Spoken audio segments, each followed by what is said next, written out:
Dunyo shunday joy ekan. Har tomonlama mukammal yashash mumkin emas bu hayotda.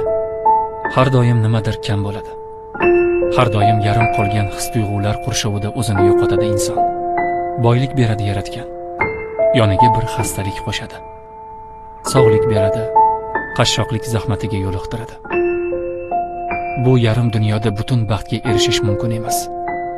Har bir jon o'ziga yarasha muammo bilan kurashadi. Fursatni topgan odam qachondir baxtga erishadi.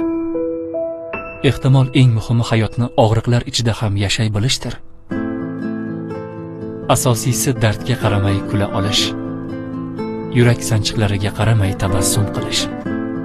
Har olgan nafasing, yegan har bir luqmang bir hikmat tufayli amalga oshadi. Senga marhamat qilganga shukr et. Taqdiringga rozi bo'l. Yoki bu taqdirni yozgan senga xayrli yozganiga ishonmaysanmi?